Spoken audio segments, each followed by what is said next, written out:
but I've actually enjoyed the tournament more this year than I did last year. It's just been a lot of fun to watch. The matchups have been really interesting. The whole Jimmer Fredette show that went on. Obviously, he was a little bit of a media creation, but still, he was fun to watch. Watching Kimball Walker take over the tournament here, and so it's been a blast. I'm looking forward to this weekend. It'll be some, especially whoever comes out of the Butler VCU game.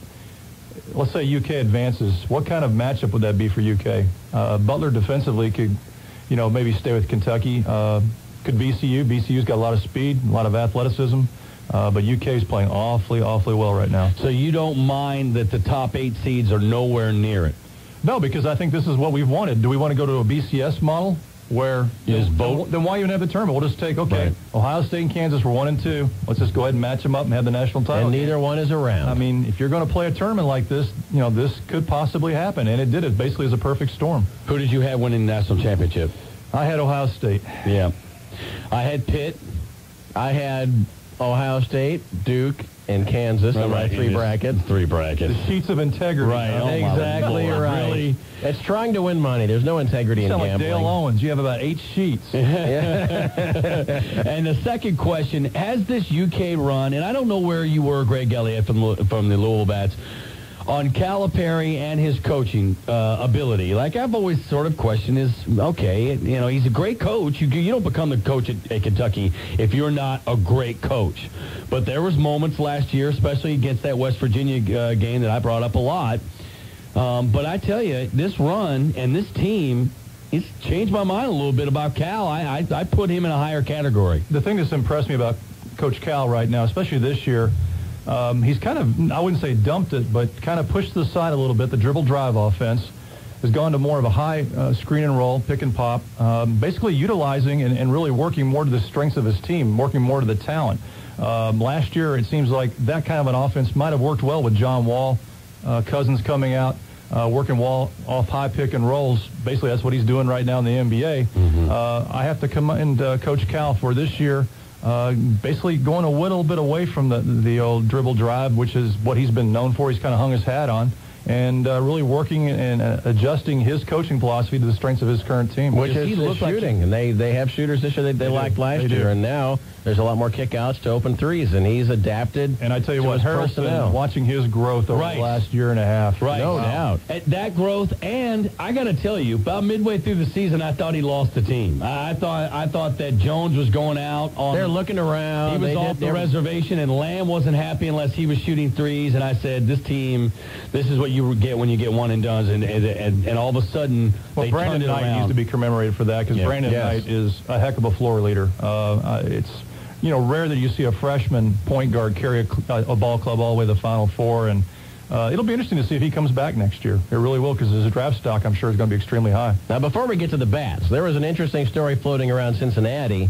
I saw Bronson Arroyo. Something was up with him, and then I read they're going to test him for valley fever, which is actually something in the southwestern U.S. That's a dangerous thing. It's not a joke. A lot of people get it and are just fine with it, but certain groups and people that are more susceptible. It's not the flu. No, it's not the hantavirus either, but it can be bad.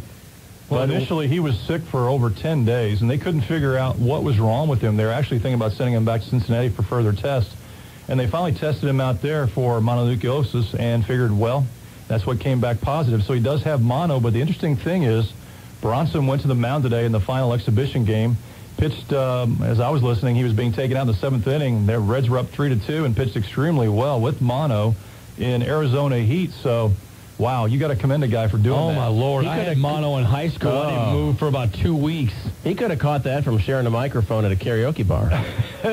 You didn't bring it with you, did you? Especially since the microphone? Hey, I wish I had the opportunity to go to Arizona. I've been here the whole time. You got mono? No. I'm just saying, did I have the opportunity to go to spring training? No, I didn't this year. Dale doesn't have it, does he? I hope not. No, Dale doesn't have it. Yeah, you got to share a ventilation system. Dude, these studios are like little caves for Petri dish of disease. Well, that's why you want to get out in the open air next Thursday night. Hey, opening day! That's right. A week from Thursday. Oh, and it's a Thursday, too. Dollar beer happens. That's right. Dollar Budweiser's on the overlook deck. Timmy and Sharp will be playing from 5:30 until about 6:10. Now, I do need to remind folks out there that we have changed things a little bit this season. April and May games during the week from Monday through Friday will now begin at 6:35, not 7:05. So once again, April and May weekday games, 6:35, not 7:05. So that's huge, man. That's a big difference. What does that do to happy hour? Yeah, what's that do happy to hour will happy still go on till 7. So you'll have you'll have a half an hour of happy hour now going actually into the game. I like it. I went from worried to thrilled, just like that. We're not going to tinker with happy hour. Listen, there is some people that are not going to notice. But we'll come right back, Tony, next Friday night. Next Friday night, right after opening night, we're going to have a fish fry. Fish fry, yes. Oh, that's and right. And the fireworks. Fireworks, $2 craft beer next Friday night, and then we'll come back Saturday. Myra Noodleman will be there, $2 craft beer happy hour again.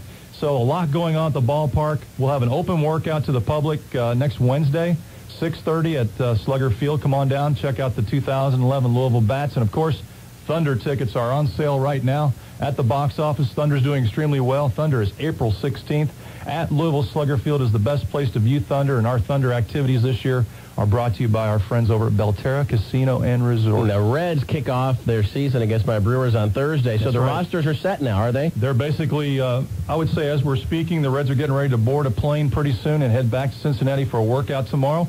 And opening day is 2 days away. So we'll get Rod and Jeff on here in a moment. I want to ask you now, again, a week from Thursday, opening day, Bats baseball, right. Dollar Buds. Is there something that you and your all staff do? Look, a week from, I know you guys are gearing up right now because it starts in a week. But is there something you guys do to get ready and say, okay, here it is, you know, for the next couple of months? Like make sure the kegs are cold Unfortunately, enough? we've been doing that for like the last 2 months trying to get ready. We're really excited about the upcoming season because we've got some unfinished business. We've won 3 divisions titles in a row. We'd like to take it a little bit further this year and win the league. Rick Sweet, I've been talking to him periodically throughout the spring. He's very excited about the ball club he has. Our staff's excited. We're looking forward to a great year. We got some neat promotions lined up. So let's get it rolling next Thursday night. All right, and another one. Is there part-time help that you need at all? Are you hiring down at the Louisville Bats? Or are you covered this summer? We are covered. We've had a lot of inquiries, not only coming in from this local area, but nationally. The Bats have become a very synonymous name with minor league baseball, so we're getting inquiries from all the major universities all around the country. Oh, great. That's great to know. All right, Greg Elliott, I'm sure you're going to go over and talk to Terry Miners at this point. I think I'm going to ignore Terry. I'll come back and see him. Well, he's got that blue shirt on. They all want to be, I don't know. I'm going to take my wife out to dinner. How's that sound? That's a plan. Oh, man. Where are we going? I don't know. Where do you want to go? What part of town? What part of town? Who's one of your sponsors? Let's make sure we plug you can go to Diorio's in St. Matthews. Diorio's Pizza in St. Matthews. We love our friends at Barano's by the Bridge. Well, we're and Papa John's across the street. Right, Papa John's is bad. So you could do Boom Boss, Westport Village. But you can get more than just pizza there. So you can do that. You got the wife. You can do PT Show Club. They have a nice buffet. I would have no idea. I trust Tony on that one. I don't even know where that place is.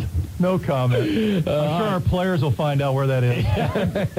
Professional baseball players? No. Major League what? Major League 4 maybe coming out soon? No, they're calling it Major League 3 because they're going to act like the Scott Bakula. What is this? Scott Bakula. Scott Bakula one did not happen. They're calling the new... What is it, a redo? They're calling the new Major League movie Major League 3. But Charlie Sheen said it would be a smashing success if he's in it. If not, turd on a tugboat. That was his quote.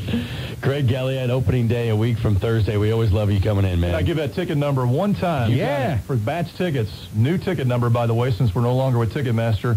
It's area code 855-228-8497. Once again, 855-228-8497. Or go to the Bats website at batsbaseball.com. You can now buy your tickets online and actually print them out right at your own personal computer. Cool. Thanks, Greg Elliott. Send our love to the family, and we'll see you on the rebound.